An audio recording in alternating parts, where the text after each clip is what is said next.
เชิญเลยเราต้องขอยอมนะ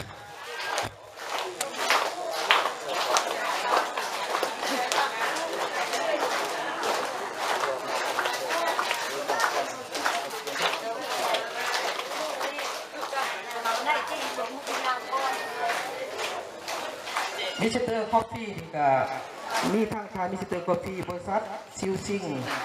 กาวซุยจงเนาะทานกาวซุยจงแล้วก็ทานจันเวิร์สทางคอนเสิร์ตเนาะและเป็นเกียรติขอเชิญทางสุริคัตพิราเดชห้องว่าหนาเป็นศึกษาธิการในกีฬาแข่งในภาษาไทยเกียรติขึ้นบอกไปย่อๆให้แก่ภาคส่วนให้ถึงการช่วยเหลือก่อสร้างให้แก่บางอาชีพขอเชิญทานเนาะขอตบมือหน่อยเลย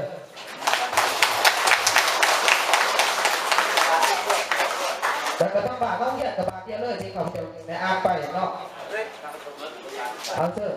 ตั้งหนาบาก็ข้องบาหนึ่งทานแต่ตั้งหนาบาครัวจานหนึ่งทานเนาะคอยเถอะ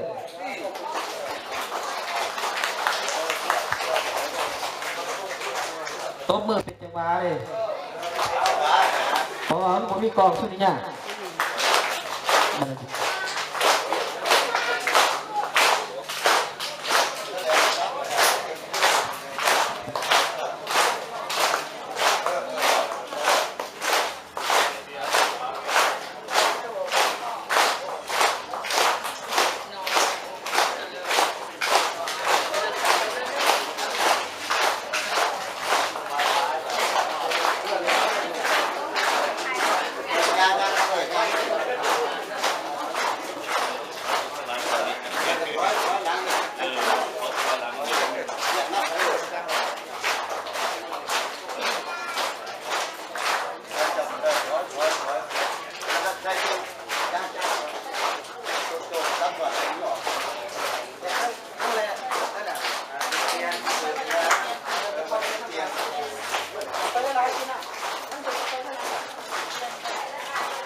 มาได้บอกให้อันข้างหน้าเนี่ยเลือก2 อัน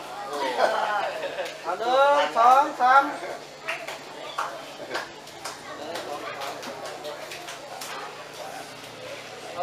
ขออนุญาตอีกทีนึงเนาะต่อไปขอเชิญทั้งประธานไทยรวมกันเนาะขอเชิญเนาะเชิญเบิร์ดประธานเนาะประธาน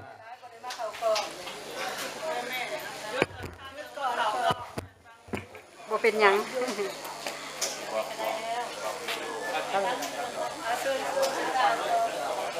นที่เลือกไอ้เบิร์ดอยู่ใกล้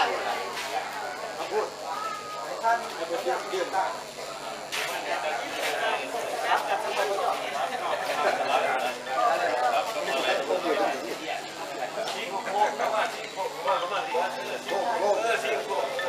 เอาจะได้เห็นเบิร์ดเนาะ1 2 3 1 2 3จะเอาของแจ้งดังเหรอ ได้กล่องขนาดเด็กผู้ชาย รถซ้อนท้ายสาย เออส่งไหนอ่ะเนาะ